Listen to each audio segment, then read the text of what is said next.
네, 하나님 말씀은 갈라디아서 4장 21절에서 31절입니다. 잘 보이시죠?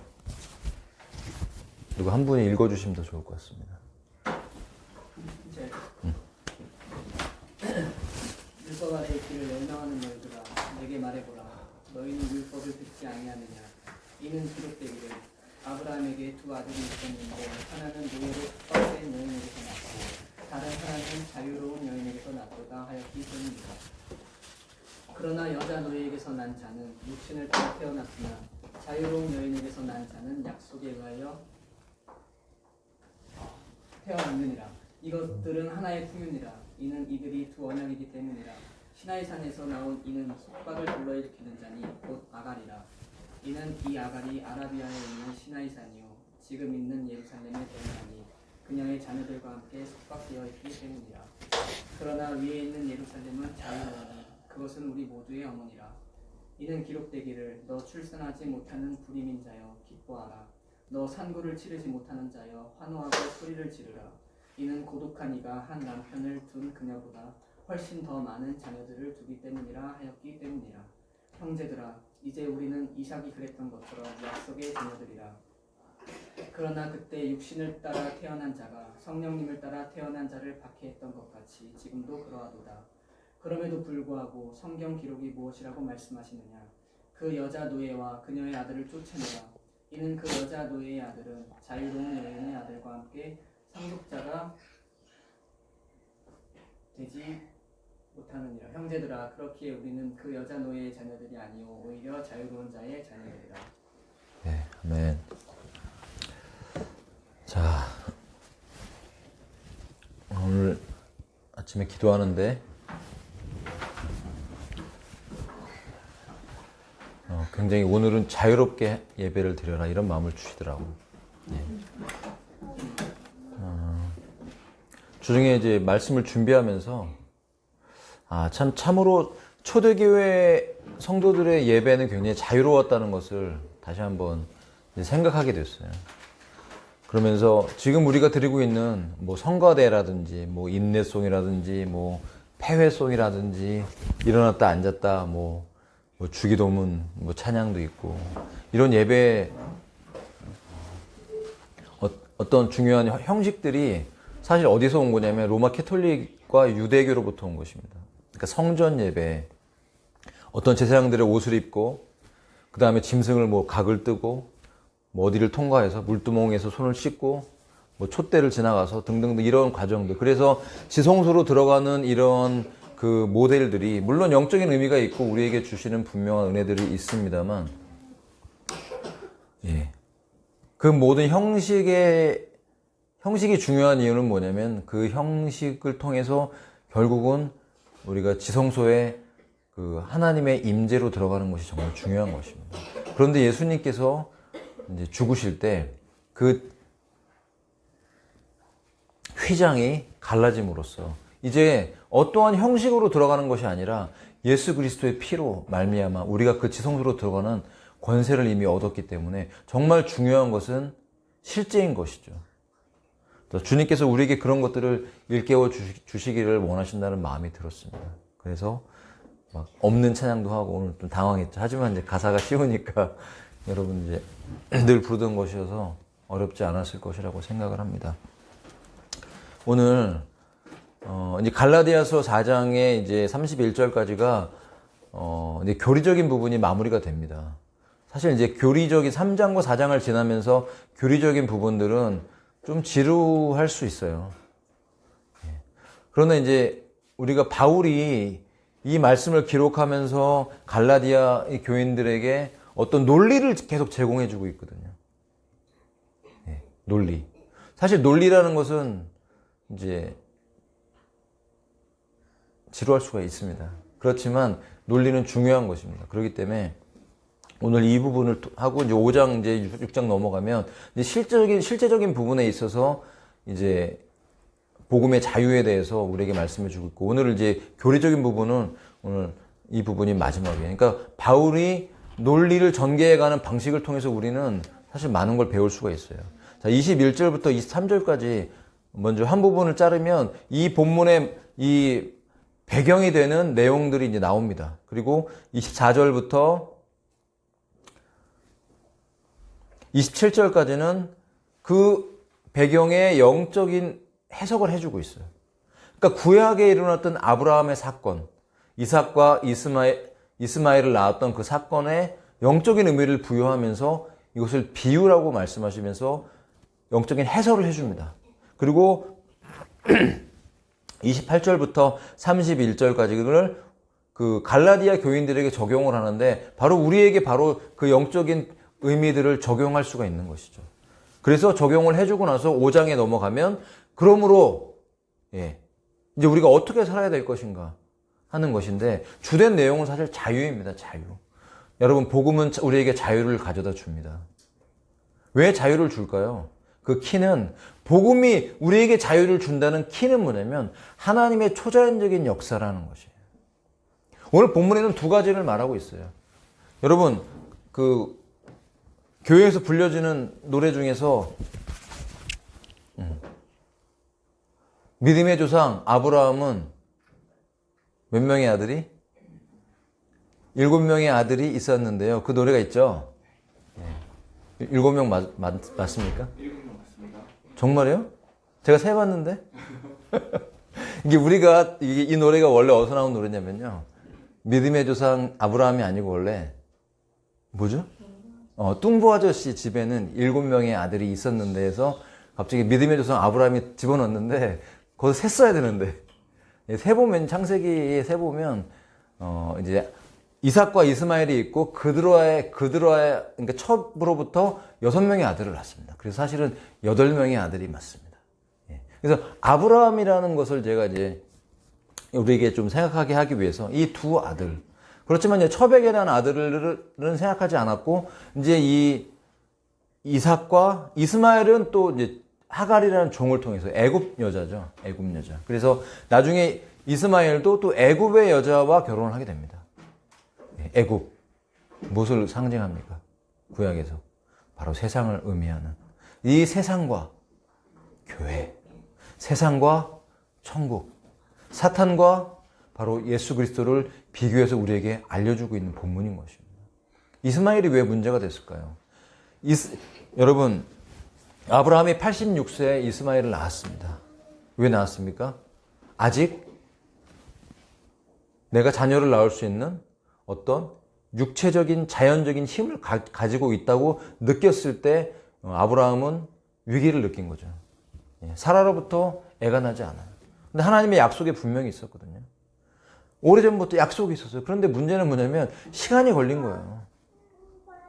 자, 이걸 통해 우리가 알 수 있는 것이 무엇이냐면 하나님이 우리에게 어떤 약속과 비전들을 불어넣어 주실 때 하나님의 때가 있다는 것이 분명합니다. 알 수 있나요, 우리가? 아브라함의 문제는 무엇이냐면 그 때를 아브라함이 알 수 없었다는 거죠. 근데 하나님이 아브라함에게 왜 그 때를 100세에 네가 아이가 있을 것이라고 말씀하시지 않았을까요? 만약 그것을 오래전에 미리 말씀해 주셨다면 그 과정을 기다리는 중에 아브라함이 굉장히 힘들었을지 모릅니다. 우리는 하나님의 때가 정확히 언제라고 알지 못한다는 것은 하나님께서 연약한 인생들에게 주시는 하나님의 은혜 중에 하나인 것입니다. 우리는 날마다 하나님이 우리에게 주신 약속과 비전이 이루어지기를 기다리면서 그 하루를 주님이 역사하실까 기대하고 설레는 마음으로 살아갈 수가 있는 것입니다. 중요한 것은 하나님의 약속이 이루어지는 것은 하나님 편에서 하나님이 하시는 일입니다. 하나님이 하셨기 때문에 이루어지는 것입니다. 그러나 우리에게 필요한 것은 그 약속을 믿고 기다리는 것이죠. 믿음의 조상 아브라함도 이 기다리면서 실패했죠. 왜? 86세에 이스마엘을 낳았어요. 그리고 나서 13년 동안 하나님께서 아브라함에게 나타나시지 않아요. 여러분 이것이 얼마나 고통스러운 기간입니까? 우리가 하나님을 기다릴 때 실수하지 말아야 되는 것은 내가 하나님의 역사를 도와드리려고 하지 않아야 됩니다. 여러분 진짜 믿음이라는 것은 하나님이 하나님 되심을 하나님께서 드러내신다는 것이에요. 하나님의 방식으로 열어가신다는 거예요. 얼마나 많은 사람들이 자아로 이성으로 하나님의 약속을 받고도 기다리지 못해서 그 하나님의 유업을 받지 못하는 일이 생기는 것입니다. 비록 내가 인간적으로 해서 어떤 것이 성취되는 것처럼 보인다 할지라도 그것은 하나님이 하신 일이 아니라면 그것은 역시 인간의 본성에서 나온, 자아에서 나온 자연적인 일일 뿐인 것입니다. 바로 이스마엘을 낳았다는 것은 바로 자연적인 것이죠. 자, 근데 여러분 놀랍습니다. 이삭을 낳은 것은 자연적인 일일까요? 초자연적인 일일까요? 여러분 23절에 보시면 자유로운 여인인 이삭의 어머니로부터 자유로운 여인이 바로 이삭을 낳았는데 그 이삭은 누구냐면 약속에 의해서 태어났대요. 약속에 의해서. 자, 29절을 보겠습니다. 그러나 그때 육신을 따라 태어난 자. 이 육신을 따라 태어난 자가 누굽니까? 이스마엘이죠. 이스마엘이 이삭이 젖될 때가 됐을 때 이제 이삭을 놀려요. 핍박한다고 성경은 얘기하고 있는데 이처럼 자연적인 것, 육신적인 것들은 영적인 것, 초자연적인 것, 성령의 역사를 핍박하게 되었습니다. 예수님을 핍박했고 세례 요한을 핍박했고 선지자들을 핍박했고 하나님 잘 믿는 사람들 중세시대를 지나면서 얼마나 많은 핍박을 했습니까? 제가 어제도 하나님이 또 어떤 책을 보게 해서 보는데 야, 이 진짜 자칭 유대인의 문제가 심각하긴 하더라고요. 그것들이 지금도 13번째 지파라고 이제 누가 책을 냈었죠, 예전에. 그리고 그 부부가 한 날 같은 날 죽었습니다. 그 책을 내고. 그러니까 아슈케나지 유대인의 비밀을 다, 예, DNA의 비밀, 하자르 공화국 출신의 이 아리안족 출신의 그 DNA의 비밀을 밝혀내고 나서 책을 냈는데 바로 죽었어요. 예. 어둠의 세력들은요, 그들의 어떤 정체를 밝혀내는 것을 되게 두려워하죠. 예. 이것은 육신적인 것들, 이 본성에서 나오는 존재들은 이렇게 핍박을 합니다. 그래서 여러분 러시아에 기독교가 들어오고 나서 엄청난 사람들이 구원받았죠. 근데 그 러시아의 기독교인들을 대대적으로 숙청한 게 누구였냐면 바로 이 아슈케나지 유대인들이에요. 예, 그래서 소련, 볼셰비키 혁명을 통해서 기본적으로 죽어왔던 성도들, 예수 믿는 사람들 6,700만 명이 죽었습니다. 러시아에서. 예, 99%가 바로 아슈케나지 유대인 출신입니다. 참 무섭죠. 예, 이들은 유대인도 아니에요, 혈통적으로. 예, 혈통적 유대인들을 그들은 계속해서 핍박해왔고, 그들이 이제 마지막 때 정말 짐승의 정부를 세우는, 전체주의적 국가를 세우는 이제 그 핵심 멤버들, 우리가 흔히 말하는 엘리트라고 말하는 바로 계층. 사실 계층도 아니에요. 뭘 계층입니까? 돈 좀 많다고 계층입니까? 예. 그들은 어디로 내려갈 계층입니까? 예, 불못으로 떨어질, 저 밑으로 내려갈 계층이죠. 그러나 저와 여러분은 예, 주님의 보좌로 올라갑니다. 예, 그리고 새 예루살렘의 시민권을 이미 획득했습니다. 예, 계층이 다르죠, 완전히.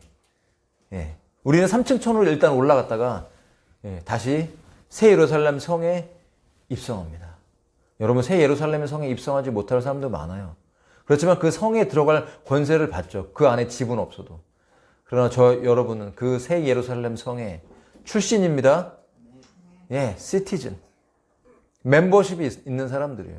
그리고 그 안에 우리의 집이 있고 주님의 유업이 있고 영원한 상급이 우리를 기다리고 있는 줄로 믿습니다.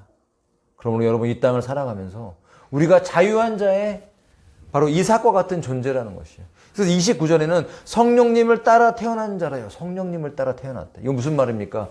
100세 그리고 사라의 90세 이삭을 낳게 된 것은 자연적인 것이 아니라 초자연적인 것이라는 것입니다.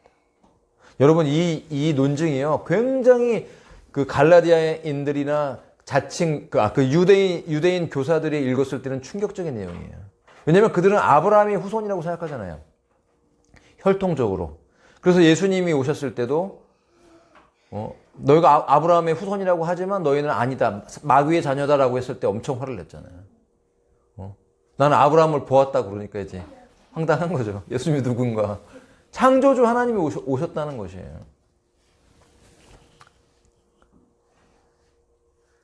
이와 마찬가지로 이삭은 초자연적인 하나님의 역사하심을 통해서 태어난 존재가 바로 이삭이에요. 그렇기 때문에 약속을 따라 태어났다. 이것은 무엇을 상징하냐? 바로 하갈과 또 아라비아에 있는 그 시내산에서 율법을 받았던 그 사건, 그리고 이제는 그 율법을 받았던 것이 이제 예루살렘으로 들어와서 그 예루살렘이 바로 율법의 본거지가 돼서 유대교의 중심이 되었잖아요. 그것이 다 같은 선상에 있다라는 거예요. 본성이고 자연적인 것이고 율법적인 것이고, 바로 그것은 사람을 정죄하는 기능 외에는 할 수 없다라는 것을 바로 사도 바울이 입증하고 있는 것이에요. 그러므로 아브라함의 자손인 이삭은 성령으로 잉태된 것이다. 놀랍죠? 자연적인 것이 아니라 초자연적인 하나님의 개입이 분명히 있었다는 것입니다. 그렇기 때문에 우리도, 저와 여러분도 이삭과 같이 약속을 따라 난 자이고, 그 약속은 어디로부터 왔느냐? 저 하늘에 있는 새 예루살렘으로부터 왔다. 하늘로부터 왔다. 초자연적으로 온 것이고 성령의 역사다. 그러므로 믿음으로 구원받은 저와 여러분은 초자연적으로 구원받은 존재들이에요. 그렇다면 우리에게 있는 것이, 그 특징이 무엇이냐면 바로 종이 아닌 아들이고, 그 아들의 특징은 무엇이냐면 자유함이 있다. 얽매임이 없다. 왜? 초자연적인 것이니까. 육신과 본성에 얽매이지 않고 초자연적으로 우리 안에서 역사하시는 성령의 역사를 말미암아 우리가 자유함을 입었다는 것입니다. 저는 이 말씀을 준비하면서, 물론 이 본초적인 내용은 바로 이것이죠. 그렇기 때문에 너희가 이제는 율법 아래로 들어간다고 하는 것은 굉장히 어리석다라는 것이죠. 우리가 율법 그러면 모세오경을 일반적으로 얘기합니다. 이বার 사두개인들은 모세오경은 믿었어요. 그죠? 그렇지만 이 문제가 되는 것이 이제 바리새인들이, 사두개인들도 문제가 있습니다. 물론 돈으로 이제 그 제사장 직분을 많이 샀기 때문에 그들은 거룩하지도 않았고 부활과 영생과 초자연적인 것을 믿지도 않았어요. 물론 바리새인들은 부활과 또 영생과 초자연적인 것들, 천사들 이런 것들을 믿었지만 문제는 뭐냐면 그 뿌리가 어디서 왔냐면 페르시아로부터 왔기 때문에 그 바리새인들조차도 이미 혈통적으로 정통 유대인이 아니었다는 것을 알 수가 있어요. 그러니까 예수님이 그들을 보고 이 독사의 새끼들아, 뱀의 새끼들하고 얘기했는데, 이것이 굉장히 이제 논란이 사실이 있죠. 단순하게 영적인 부분을 100% 말하고 있는 것은 아니에요. 혈통적으로 많은 DNA가 섞여 있어요. 유대인은 원래 하나님께서 그렇게 유대인을 아브라함을 통해서, 아브라함과 이삭과 야곱을 통해서 흘러내려왔던 12지파의 그 유대인의 혈통이 지금까지도 물론 하나님 안에서 보존되고 있는 정통 유대인들의 DNA가 있다고 저는 믿습니다. 목의 사이로부터 흘러내려온, 일부 섞였을지라도, 그렇지만 완전히 섞이지 않고 분리되어 있고 전혀 섞이지 않았는데도 불구하고 본인들이 유대인이라고 믿고, 그런데 유대교도 아니고 탈무드를 믿으면서 그 탈무드를 통해 만들어진 카발이라는 카발리스트들, 이들이 바로 모든 재정과 헐리우드와 모든 음악계를 잡고 있는 자칭 엘리트라고 말하는 그런 타락한 존재들인 것입니다. 주님께서 그들의 악행, 수많은 성도들을 죽였고 수많은 영혼들을 지옥으로 이끌어간 그들의 죄에 대해서 용납하시지 않을 것입니다. 이것이 바로 본성이 가지고 오는 결과인 것입니다. 육신의 것들은 영으로 태어난 존재들을 핍박합니다. 여러분, 주 안에서 거룩하게 살기를 원하십니까? 우리 안에 있는 선한 양심을 따라 살기를 원하십니까? 그렇다면 저와 여러분은 핍박을 받게 될 것입니다. 예언하겠습니다. 여러분은 앞으로 핍박을 받게 될 것입니다. 두려우세요? 걱정되세요? 여러분, 주의 복과 은혜와 보호하심을 받고 핍박도 겸하여 받게 될 것입니다. 그것이 바로 저와 여러분이 주 안에서 구원받았고 하나님의 자녀이기 때문에, 슈퍼내추럴한 존재이기 때문에 내추럴한 존재들이 슈퍼내추럴을 핍박한다. 이것이 이미 아브라함의 자녀들의 모습을 통해서도 드러났었고 초대교회에서도 있었고, 더군다나 예수님도 핍박과 십자가에 못 박아 죽였고, 당연히 예수 믿는 저와 여러분에게도 이런 핍박들이 있을 것이다. 그러나 여러분 걱정하지 말고 담대하게 우리가 믿음으로 싸워 나가야 될 줄로 믿습니다. 핍박이 온다면 오케이, I'm fine 이렇게 얘기하면서 여러분 당연하게 생각하고 우리가 그런 것들을 넘어갈 수 있는 믿음의 여유를 가지고 살아가야 될 줄로 믿습니다. 오늘 저는 말씀을 준비하면서 아브라함을 다시 한번 생각하게 됐습니다. 믿음의 조상인 아브라함도 넘어졌죠. 넘어졌습니다. 이스마엘을 낳았고 13년 동안 하나님의 음성이 들리지 않았어요. 그리고 드디어 다시 아브라함에게 나타납니다. 그의 실수, 그의 연약함이 이제 깨달아질 때 하나님의 음성이 들리지 않고 그 답답함을 통과한 다음에 다시 아브라함에게 나타나셔서 이제 아들이 있을 것이다 라고 말씀하시고 또 사라에게도 말씀하시고 예언하시고 그 약속, 하나님의 약속에 따라서 초자연적인 역사를 통해서 나타납니다. 저는 이 말씀을 통해서 다시 한번 우리가 이 시대를 살아가고 이 시즌을 살아가면서 여러분 정말 하나님의 약속을 붙잡고 우리가 믿음으로 선한 싸움을 싸울 때 여러분 기다림에서 잘 승리하시기를 바랍니다. 기다릴 수 없는 사람은 하나님의 약속이 성취되는 것을 볼 수 없습니다. 인내가 필요합니다. 제가 수련회 갔다 와서 우리 교회를 보면서 영적인 어떤 흐름들을 보면서 하나님이 주신 마음이라고 생각이 드는데 불시험이 오는 거죠. 불시험이. 우리를 시험하는 불시험이 올 때 여러분 그것을 이상하다 왜 그러지? 라고 생각하지 마시기 바랍니다. 시험은 옵니다. 언제까지 오냐? 예수님 오실 때까지. 예수님 오실 때까지 옵니다. 그러니까 영적인 긴장감을 놓지 않고 우리는 계속해서 믿음의 선한 싸움을 싸워야 됩니다. 주님 손 붙잡고 에녹처럼 동행한다는 것은 매일매일의 내 육신이 죽어지는 삶을 통과할 때 그것이 가능한 것입니다. 한 번 불을 받고 한 번 내가 은혜 받았다고 해서 그 다음날 그리고 한 주간, 한 달 통째로 영적으로 넘어가는 것이 아니라 매일 매 순간 우리가 주님을 선택하고 믿음을 결정하고 나의 연약함을 고백하면서 하나님의 은혜를 구할 때 초자연적인 역사로 성령이 우리 가운데 임하시면서 우리의 모든 육신의 것들 그리고 세상에서 다가오는 육신적인 모든 핍박을 넉넉히 이기는 에녹과 같은 삶을 허락하시는 것입니다. 여러분 에녹 때에는요 정말 영적인 전쟁이 장난이 아니었던 시대였죠. 그가 하나님과 동행한다는 것은 그렇게 간단하고 쉬운 문제가 아니었던 것입니다. 엄청난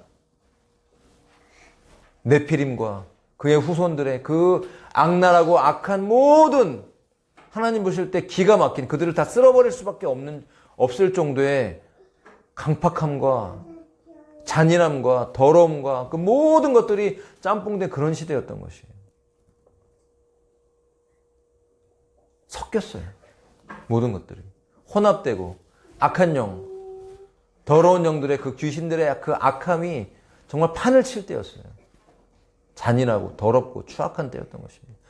에녹이 그냥 단순하게 아무것도 안 하면서 주님과 그냥 맨날 그냥 뭐 산길을 거닐면서 하나님 손 붙잡고 한 게 아니라 치열한 어둠이 지배하는 귀신의 골짜기에서 이미 믿음으로 그리스도의 보혈을 의지해서 그 손을 붙잡고 선한 싸움을 싸우면서 하루하루 전쟁터에서 살아남았던 것입니다. 쉬운 싸움이 아니었던 것이죠. 그러므로 여러분 우리가 이 마지막 때 살아가면서 하루하루의 삶 속에서 정말 주님의 손을 붙잡고 승리하며 또 승리하며 또 승리하며 계속해서 걸어가시기를 바랍니다. 하루하루 한 걸음 한 걸음 인내를 가지고 믿음을 가지고 주님을 기대하면서 살아나가고 하나님을 기뻐하고 우리에게 약속하신 모든 것들에 대해서 조금도 의심하지 아니하고 하나님의 때에 완벽하게 이루어질 것이다 믿고 나아갈 때 주님께서 그 일들을 이루어 가실 것입니다. 사역이 중요합니까?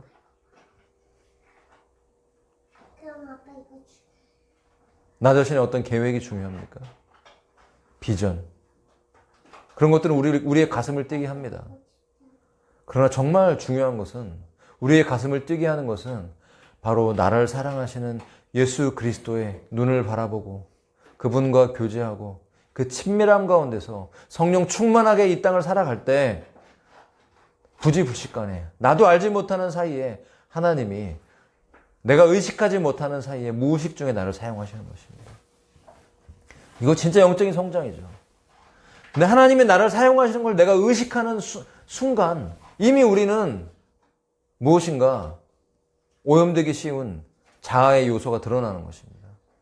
여러분, 우리가 의식해야 될 온전한 핵심은 바로 예수님의 임재인 것입니다. 내가 그분의 임재를 느끼고 말씀이 내 안에 있고 믿어지고 성령 충만하게 그 인생을 살아나가면서 갈 때 하나님의 기름 부으심이 계속 오고 나도 알지 못하는 사이에 내가 계획한 것이 아닌 사람들을 만나서 입을 열어 복음을 증거하게 되고 하나님의 생명이 나를 통해 흘러가는 그런 무의식적인 사역, 성령의 인도하심을 따라 빌립이 그렇게 광야에서 에티오피아 내시를 만나 복음을 전하고 그에게 세례를 주었던 것처럼 우리가 계획하지 않았던 하나님의 놀라운 일들이 우리 가운데 하나님 편에서는 이미 계획되고 있다는 것입니다. 믿고 잘 준비하고 성실하게 하루하루의 삶 속에서 주님과 동행할 때 우리는 하나님의 기쁨이 될 줄로 믿습니다. 여러분, 이렇게 복음은 우리를 자유하게 합니다. 근데 지금도 현대 이런 모든 종교들 안에 들어와 있는 이런 얽매이는 형식들, 물론 형식이 완전히 필요 없다는 것은 아니에요. 하지만 하나님이 진짜 원하시는 것은 형식이 아니라 믿음이죠. 믿음, 생명, 성령의 통치를 통해서 우리 가운데 부어주시는 하나님의 놀라운 은혜, 그분과의 친밀한 만남, 그 지성소의 임재 안에 그 따뜻함 안에서 우리가 기도할 때, 골방에서 중보할 때 성령의 인도하심을 따라 우리에게 주시는 약속들을 여러분 적으십시오. 하나님의 친밀한 음성들을 받아 적으세요. 그 비밀한 중에 주셨던 하나님의 음성들이 바로 여러분이 앞으로 하나님이 우리에게 주시는 기회 안에서 사람들에게 공중 앞에서 이제 비밀리에 받았던 모든 은밀한 것들이 이제 공중 앞에서 드러내어 그것을 증거할 날이 반드시 옵니다. 하나님이 주신 것들을 하나님이 하시죠. 하나님 바로 이 시대 가운데 그러한 사람들을 쓰시는 것입니다. 나와 주님과의 비밀한 공간이 있는 사람, 그것을 기뻐하는 사람, 그것이 바로 에녹의 기도였고 에녹의 동행이었던 것이에요. 그 영성이 오늘날도 우리에게 이 치열한 귀신이 날뛰는 이 세상, 문화와 경제와 세상의 그 악한 그 세상의 풍조가 미디어를 통해 사람들을 통해 정치 경제를 통해서 이 세상을 휩쓸고 지나갈 때 홍수와도 같이 이 땅을 뒤흔들 때 우리를 지켜줄 수 있는 유일한 근원은 바로 예수 그리스도의 반석 위에 집을 지은 믿음의 성도들에게 주어지는 하나님의 은혜와 복인 줄로 믿습니다. 여러분, 우리의 반석이 무엇입니까? 우리의 생명이 무엇입니까? 우리의 기초가 무엇입니까? 바로 예수 그리스도. 예수 그리스도. 그리고 그분을 믿는 그 믿음이야말로 이 땅에 우리가 살아가는 유일한 우리의 기초인 줄로 믿습니다. 우리의 모든 삶이, 우리의 가정이, 우리의 사업이, 직장이, 이 교회가 오직 예수 그리스도의 반석 위에, 그분을 믿는 그 믿음 위에, 그분이 바로 하나님의 아들이고 그 예수 그리스도가 다시 오실 창조주, 구세주로 이 땅에 다시 오실 것이라는 그 믿음의 기초가 우리의 모든 삶을 지탱해 줄 것입니다. 어떠한 홍수도, 어떠한 폭풍도 우리를 넘어지게 할 수 없습니다. 왜냐하면 주님만이 우리의 산성이시고 우리의 반석이시고 우리를 회복시켜주는 유일한 우리의 주님이십니다. 그 주님이 저와 여러분에게 자유를 주셨습니다. 복음을 주셨습니다. 그 어떤 것에도 묶이지 않고 오직 주님께 묶여서, 사랑에 묶여서 어디까지? 저 새 예루살렘 성까지 우리가 들어갈 때까지 오직 주님께 묶여서, 그 어떤 것에도 묶이지 마시고 오직 예수님께 그 사랑에 묶여서, 사랑에 겨워서 하루하루 한 걸음 한 걸음 걸어서 천성을 향해서 걸어가시는 저 여러분 되시기를 바랍니다. 이것이 주님의 뜻인 것입니다. 이것이 바로 복음인 것이고 이것이 자유인 것입니다. 그런데 어떠한 형식, 어떠한 사람이 묶이기 쉬운 어떠한 것들에 묶여서 사람들이 빠져나오지 못하고 그 안에 있을 때 안전함을 느끼는 것은 인간의 바로 연약함인 것입니다.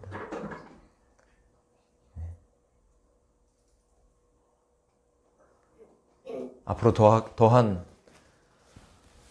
핍박이 오면 왔지, 환란이 오면 왔지, 더 우리에게 그렇게 좋은 환경들이 있지 않아요. 그러나 우리가 날마다 주 안에서 깨어나고 우리가 날마다 주님과 동행하면서 우리가 성령 충만으로 말씀 붙잡고 간다면 하나님 뜻은 결국 이루어질 것이고 우리는 그 새 예루살렘 성에서 기쁘게 주님과 동행하며 영원을 살며 영원한 상급을 누리며 왕같은 제사장으로 주님이 주시는 모든 유업과 그 후사로 모든 걸 받아 누리는 존재가 될 것입니다. 기대하십니까? 그렇다면 하루하루 기다림의 싸움에서 승리하시길 바랍니다. 기다림의 싸움, 인내의 싸움, 우리를 시험하는 모든 것들이 다가올 때 그 안에서 나의 영적인 밑바닥이 드러나고 존재가 드러날 때 주의 불로 태워지는 것을 기뻐하면서 자아의 죽음을 기뻐하면서 내가 찢겨지고 뜯겨질 때 그 찢어짐을 통해서 주님의 생명이 나를 통해 겉사람의 깨어짐을 통해서 내 속사람이 흘러가 영혼들을 살리고 생명을 살릴 것이라는 것을 우리가 믿는다면 얼마나 기쁘게 자아의 파쇄가 되어질 때 내 안에 다가오는 모든 고통과 시험들을 기쁘게 이겨낼 수가 있는 것입니다. 하나님이 날 미워해서 하나님 나를 싫어해서가 아니라 사랑하시기 때문에 예수님처럼 만드시기 위해서 믿음의 선한 싸움을 싸우면서 나아가는 것입니다. 여러분, 그렇지만 이미 저와 여러분은 주 안에서 승리했습니다. 그리고 그 승리를 가능하게 하시는 성령님이 초자연적으로 계속 우리 가운데 역사하시기 때문에 믿음으로 싸우시기 바랍니다. 믿음으로 한 걸음 한 걸음 하나님을 기대하면서 나아갈 때 주님이 일하십니다. 우리가 주님께 무엇을 구할 때 우리가 여러 가지를 점검해야 될 필요가 있어요. 이것이 하나님의 뜻인가 점검해야 되고 내가 그것을 믿고 있는가 점검해야죠. 사실은 하나님이 우리에게 원하시는 것은 100% 믿음이에요. 왜 아브라함에게 100세기까지 100세가 100%는 아니지만 여러분 왜 100세에 이르기까지 하나님이 기다리게 하셨는가? 육신의 것들이 다 끝날 때까지인 것이죠. 바랄 수 없는 중에 바라는 것. 여러분 믿음이라는 것은 무엇입니까?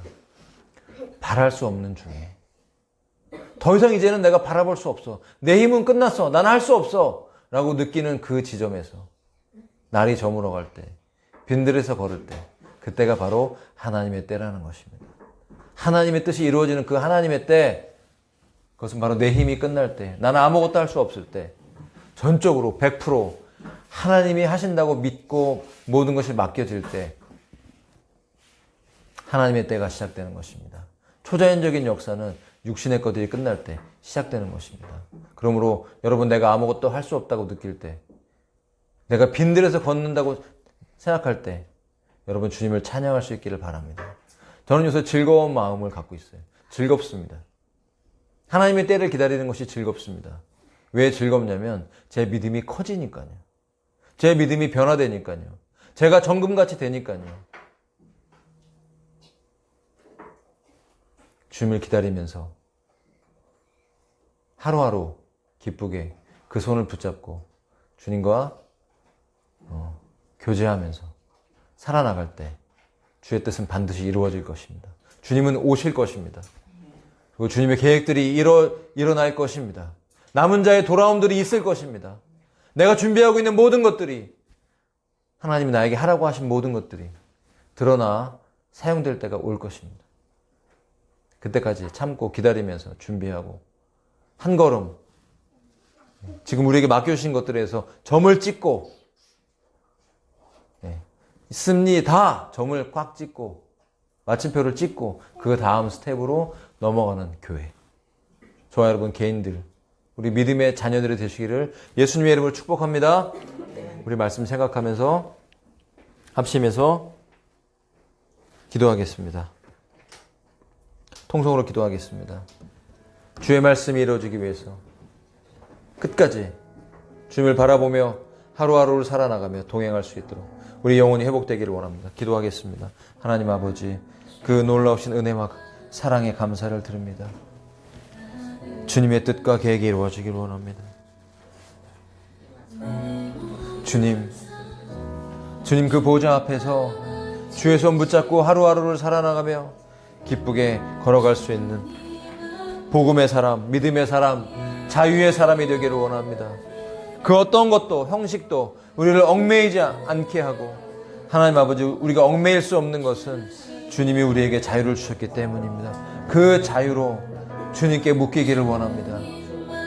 그 자유로 아버지의 죄를 가리우는 데 쓰지 않고 그 자유로 주님을 사랑하는 데 쓰게 해 주옵소서. 골방에 들어가 주님과 교제하며 이 시대를 살아나갈 수 있는 우리가 될 수 있도록 도와주시옵소서. 오 주님, 앞으로 다가올 모든 환난과 핍박에서 넉넉히 이기는 교회가 되기 원합니다. 믿음의 선한 싸움을 싸우며 우리를 준비하고 훈련하고 주 앞에 준비되어 나아갈 수 있도록 도와주시옵소서. 더욱더 골방에 들어가기를 원합니다. 더 기도하기 원합니다. 주님, 더 깨어있기 원합니다. 오직 성령의 충만을 받고 나아가기를 원합니다. 우리를 메마르게 하고 하나님께로부터 멀어지게 하고 연약하게 하는 모든 것들로부터 자유함을 입게 해 주시옵소서. 오 주님, 회복시켜 주시옵소서. 에녹과 같은 영성들을 부어주시옵소서. 이 귀신이 가득한 이 골짜기 안에서 우리가 믿음의 선한 싸움을 싸우며 달려갈 길을 다 달려가게 해주시옵소서. 과거를 바라보지 않고 미래를 바라보며 주님, 상 주시는 주님을 바라보며 경주할 수 있는, 바울과 같이 달려갈 수 있는 존재가 되기를 원합니다. 어리석은 갈라디아 교회처럼 되지 아니하고 인간의 자아와 육신의 정욕을 아버지와 붙들고 나아가는 존재가 아니라, 나는 할 수 없을지라도 나를 가능하게 하시는, 우리를 가능하게 하는 하나님의 초자연적인 은혜를 붙잡고 성령의 자유함을 붙잡고 달려갈 수 있도록 이끌어 주시옵소서. 새 힘을 불어넣어 주시옵소서. 이 마지막 세상이 주는 두려움과 불안함이 우리를 감싸지 않게 도와주시옵시고, 아버지, 이 모든 귀신의 장막을 찢어 말씀으로, 검으로 아버지여 갈라지게 하고 싸움에서 이기고 선한 싸움을 달려가고 그 마칠 길을 다 마치고 주 앞에 섰을 때 잘했다 칭찬받는 교요, 잘했다 칭찬받는 성도들로 오직 주님 앞에 달려갈 수 있는 공동체가 되기를 원합니다. 이 시간 함께 해주시옵소서.